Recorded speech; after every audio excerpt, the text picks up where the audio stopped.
I'm going to start this video with an endgame spoiler. No. You don't do that. You do that. I'll snap you. And now he's like doing club nights for a couple of grand a time with some crappy t-shirts and a high-vis jacket on. It's fair to say that since Ole Gunnar Solskjaer has been given the job on a permanent basis, the wheels have rather fallen off at Manchester United. During the summer, they're going to have a massive transfer window with plenty of ins and outs. And seeing as the manager won't be on his way out, well, there are a few players who definitely should be. So that's what I've got coming up in the next few minutes. A whole host of Manchester United players who should be seeing the exit door come the summer. First off, and it's Alexis Sanchez. It's the most obvious one on the list because he is costing them an absolute fortune. His performance in the Manchester derby pretty much summed up his whole Man United career to date. He came on with 12 minutes to go and had one touch. That's it. Definitely not worth the £400,000 to £500,000 a week that he is on. And if they get him off the wage bill, it means they'll have much more money to offer brand new players. Think about it, you could probably bring in 3 or 4 players for the kind of money that Sanchez is earning per week. Overall, it's actually a shame that he's doing so badly. I think Arsenal fans will be the first to admit that when he's in full flight on his day, Sanchez can be one hell of a player. He could drop the shoulder, produce some brilliant dribbling and score and assist at will. It's just a shame he's a bit of a mercenary. He didn't get offered the contract he wanted at Manchester City, so he decided to go whoever paid him the most amount of money. If that's the case now for Alexis Sanchez, his next career move will probably be to China or to the MLS. Anyway, Manchester United need to kick him out first and foremost, and apparently willing to pay out the rest of his contract if it means they can see the back of it. Next up, and another one who should be on the out list, is midfielder Nemanja Matic. The guy is so slow, I feel like he's from another generation altogether. The way he plays would have been fine 20 years ago, but now with a dynamic athletic midfield coming up against United every single week, there's just no room for Nemanja Matic. His passing's pretty decent. He's strong, but he can't actually get near to the opposition players because they're just too quick. He moves far too slowly, and as for getting around the pitch, well, it's just not happening for Manchester United. The main way I see it is that if you compare him to the same players who play in the same position for United's rivals, he isn't anywhere near them. Look at the likes of Fabinho and Fernandinho. They are 10 times the player that Nemanja Matic is. Because of his age and because of the position that he plays in, he probably won't be able to bring in United too much money.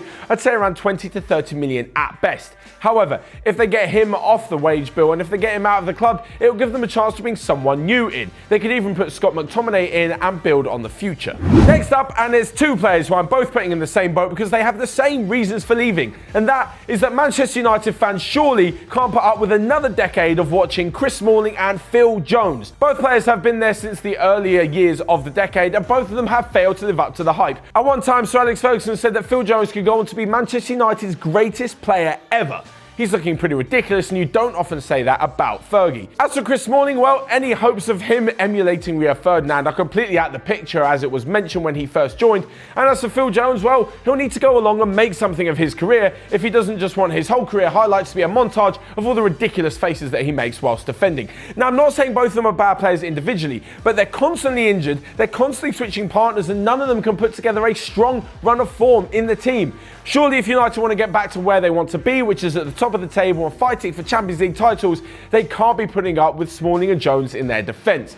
Victor Lindelof looks like a fantastic player for the future, and Eric Bailly has his moments of being a really good, solid centre-back. However, in the transfer window, it looks like United will move for a massive centre-back signing, so if they do, Smalling and Jones will only be further down the pecking order, and they should probably move on.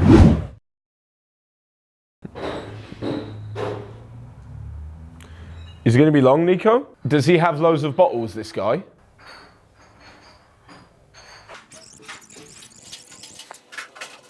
Looks like it's going to take forever. Now.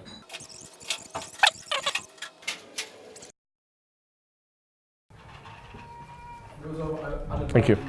Now on to the last 2, and this is where Man United could really bring in the big bucks. First off, and it's Romelu Lukaku. Now, say what you want about the big Belgian. In fact, he's the record goal scorer for his country. However, he's just not doing it consistently enough in the red of Manchester United. Now, the main issue with him staying in the squad is that, first off, he's costing United a lot of money, and second off, he's hampering the development of Marcus Rashford. Whenever Lukaku's in the team, Rashford either plays alongside him or has to play out wide, and this just isn't doing him any favours. If he wants to go on to be one of United and England's best, he really needs to be playing a central role. As for Lukaku, well, I think United will do good to cash in on him this summer. Here's the issue. If he has one more season playing pretty poorly like he has done this season, then his value is only going to get lower and lower, and United won't get anywhere near recouping the £75 million that they paid for him.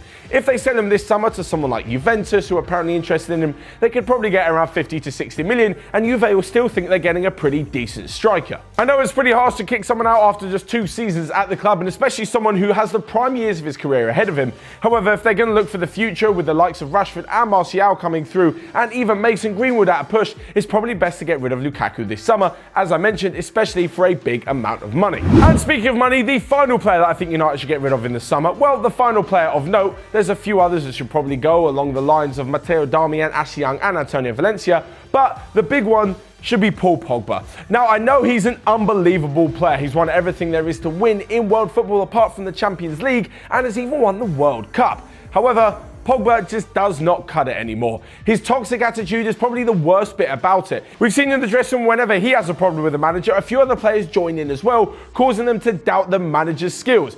This happened with Jose Mourinho earlier in the year, and what happened? Mourinho's gone. The same thing looks to be happening now with Paul Pogba, and the few star players at Manchester United are apparently wondering whether Ole Gunnar Solskjaer has the authority to control the dressing room. If he doesn't, Pogba needs to be the first to go. He's highly influential and he can cause a stir. Again, much with the money, they could get a hell of a lot for him. If Real Madrid are willing to pay around £120 million for Pogba, well, they should definitely take it. Imagine who you can get with that kind of money. The likes of Sergej Milinkovic-Savic have been named as a replacement, and why not? He's a fantastic player who looks to have half the ego that Pogba does. Plus, he's been speaking about how much he wants to move to Real Madrid, so having that kind of player in the dressing room just is not good at all. As for whether or not they'll miss him, of course they will. He's an unbelievably talented player, and on his day can bring something unbelievable that no other player, I think, in world football can bring. As with the rest of the squad though, he's just not doing it consistently enough. He had that purple patch when Ole Gunnar Solskjaer was caretaker manager, but that's about it. So if you add all of those players together, let's say Alexis Sanchez goes on a free, you got Matic for 20 million, add on about 60 for Lukaku is 80, add on 50 for both Smalling and Jones is 130, and then add on 120 for Paul Pogba, that's £250 million that United could potentially bring in through the sale of players. That's not including the ones I mentioned before and the fact that they'll have an original transfer budget. With all this money, United could definitely turn their team around, and next season, who knows? We may find them challenging for the title along with the likes of Liverpool, Manchester City and whoever else decides to buck their ideas up and really put their foot on the gas. So there you have it, the group of players that I think should be leaving Manchester United in the summer. Of course, you guys let me know all of your thoughts down below in the comments section below. Who would you have from this list definitely going? Who would you keep? And who would you bring in to replace the outgoing transfers? Of course, you can also click here to check out all of the other videos that we've got going on Onefootball. But until next time, I will see you guys later.